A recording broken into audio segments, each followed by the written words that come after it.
You're tuning into Black and White Sports on YouTube. The no-holds-barred truth on sports. The main event starts now. I'm back. Road Rants for Black and White Sports. We're going to talk about Charles Barkley. As you guys know on this channel, we are big fans of Charles. Now, we have also stated, look, we don't always agree with what Charles has got to say, but we appreciate Charles' candor and his honesty, which is something, let's face it, we just don't get out of the mainstream media these days. Chuck can be refreshing with his takes, okay? And most of the time, Charles applies a lot of common sense to some of his takes as well.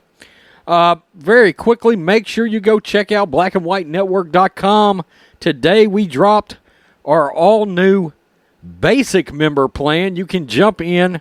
There will be basic member videos. It's $5 for people that want to just, look, help sponsor the channel, help sponsor the website without making that $10 or $20 commitment at this time. You can definitely help us out over there. Check it out. And when we have those exclusive live streams, you will be able to come in and watch those as well. We wanted to set something up that was even a little bit more friendly for pocketbooks out there. Makes some sense.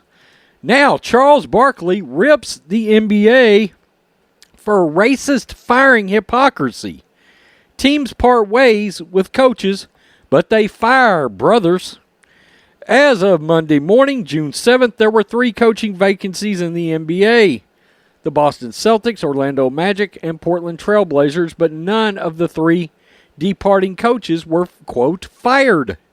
Boston promoted head coach Brad Stevens to the front office, while Orlando and Portland mutually parted ways with Steve Clifford and Terry Stotts, respectively. But the wording of their departures caught the attention of Charles Barkley, who pointed out that white coaches are allowed to, quote-unquote, part ways with their team while black coaches get fired. Quote, mutually parting of the ways in Portland and in Orlando, inside the NBA host Ernie Johnson said, quote, Steve Clifford is out with the Magic, Terry Stotts is out with the Portland Trail Blazers.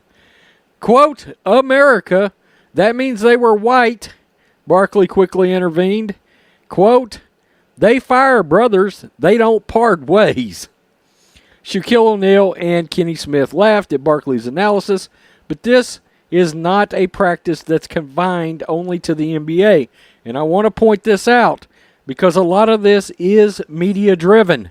Check this out.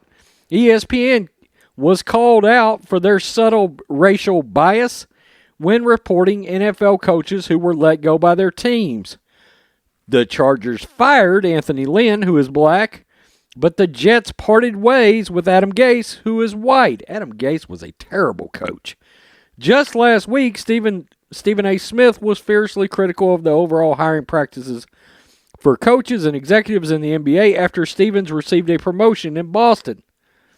Despite black athletes making up more than 70% of the NBA's players, only 7 teams have black head coaches, and Smith frequently uses his platform to call out the disparity. Okay, Stephen A., never mind who is qualified versus who isn't. You know, that should still be a thing in this country, regardless of your actual skin color. But I digress. Okay, well, look, I don't really know what Chuck is getting at here necessarily, because there's a couple of different ways of looking at this. I think, and this article rightfully points it out, with the mainstream media, there's going to be choices they make with their wording in order to get fuel to the fire. Why? So the leftists can lose their mind, okay? For the social justice warriors to lose their mind, to increase the never-ending cycle of lying and virtue signaling. Let's be honest, okay? So when the mainstream media reports some of these changes, they're going to jump out there and they're going to use words like firing when it comes to Anthony Lynn, but part ways when it comes to the dumpster fire known as Adam Gase.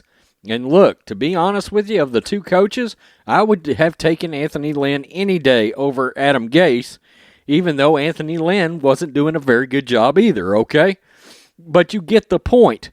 The NBA, the other point could be made, look, for all of the NBA's wokeness and all of their BS and all their virtue signaling and all of their we're really upset, we're going to change our owners' names over to governors, when it comes to firing and hiring, they are just as guilty as anybody of using certain terms and certain words and showing certain hypocrisies in their own league that they have ruined, trying to turn it into a social justice warrior dumpster fire.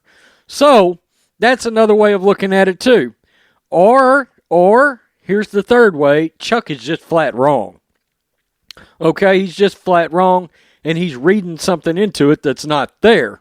All right? In other words, let's be honest, Brad Stevens got a promotion. They didn't let his ass go, okay? And the other two guys, okay, maybe the wording was a little suspect, but who gives a shit? They're all gone. They're all gone. And whoever is qualified to get the job should be the one that gets the job, Stephen A. Smith, not somebody based on their skin color. And look, if the best candidate is black, good, fine. Who gives a shit as long as he's the best candidate? That's what fans should want, is the best candidate, not some flag-flying SJW, although in the NBA, I'm sure they would welcome his ass. Tell me what you think. Do you think Chuck's got a point? Do you think a lot of this is media-driven? Or do you think Chuck is full of shit on this one? I, for one, look, I still love Charles Barkley. He was my favorite NBA player when I was coming up. And I still do. I appreciate Charles' candor, even if in this case I think he may be wrong. Peace. I'm out. Till next time. Thanks for watching the show. Be sure to like, comment, and subscribe. Be sure to tune in next time on Black and White Sports.